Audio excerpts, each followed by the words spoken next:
जहां गुजरात में भारतीय जनता पार्टी पिछले 27 बरस से सत्ता में है।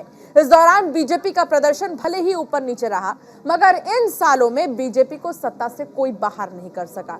नरेंद्र मोदी भारत के प्रधानमंत्री बनने से पहले गुजरात के सबसे ज्यादा समय तक मुख्यमंत्री भी रहे। इस दौरान मतदाताओं का एक हिस्सा ऐसा है जो मोदी और उनके बाद के मुख्यमंत्रियों से हताश भी हुआ, लेकिन बीजेपी की लोकप्रियता उस हताशा पर हमेशा भारी पड़ी। अब 2023 में गुजरात में फिर से विधानसभा चुनाव होने जा रहे हैं, इसीलिए सभी सियासी दल जीत का समीकरण बिठाने में जुटे हैं।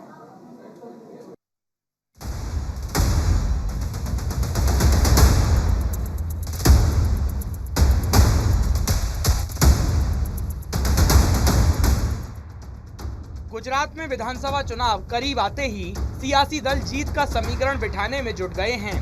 1995 से सूबे की सत्ता पर काबिज बीजेपी फिर से सत्ता पाने की कोशिश में है, तो कांग्रेस और दूसरे दल जीत की इबारत लिखने की तैयारी में हैं। पीएम मोदी के 2 दिन के दौरे ने गुजरात का चुनावी बिगुल फूंक दिया है।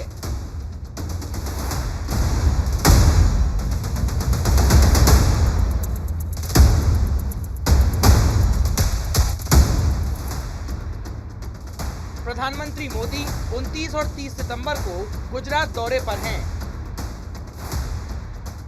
अपने दौरे के दौरान पीएम मोदी गुजरात को 29,600 करोड़ रुपए की सौगात देने जा रहे हैं। कई बड़े प्रोजेक्ट्स का उद्घाटन और आधारशिला रखी जा रही है। इन प्रोजेक्ट्स में अहमदाबाद मेट्रो परियोजना के पहले चरण का उद्घाटन और गांधीनगर मुंबई सेंट्रल वंदे भारत एक्सप्रेस को हरी झंडी दिखाना शामिल है।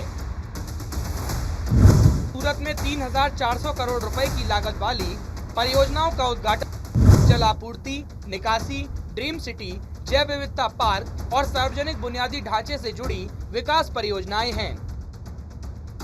सूरत सही मायने में सेतुओं का शहर है, जो मानवीयता, राष्ट्रीयता और समृद्धि की खाइयों को पाट करके जोड़ने का काम करता है। भाइयों और बहनों, आज जिन प्रोजेक्ट्स का शिलान्यास और लोकार्पण हुआ है, वे सभी सूरत की इस फ्री पहचान को सशक्त करने वाले हैं। सियासी पंडितों की माने तो पीएम मोदी ने गुजरात को करोड़ों की सौगात देकर विधानसभा चुनाव की बिसात बिछा दी है। अब बारी दूसरे दलों की है। हालांकि गुजरात बीजेपी का अपराजय किला बना हुआ है, जिसे सूबे की सत्ता से बेदखल करने की कोशिश किसी भी दल के लिए नामुमकिन जैसी नजर आती है। साथियों, बीते 2 दशकों से विकास के जिस पथ पर सूरत चल पड़ा है, वो आने वाले सालों में और तेज होने वाला है। यही विकास आज डबल इंजन सरकार पर विश्वास के रूप में झलकता है। जब विश्वास बढ़ता है तो प्रयास बढ़ता है, और सबका प्रयास से राष्ट्र के विकास की गति तेज होती है। इस गति को हम बनाए रखेंगे। इसी आशा के साथ सूरतवासियों जेटलो आभार मानू एटलो ओछो।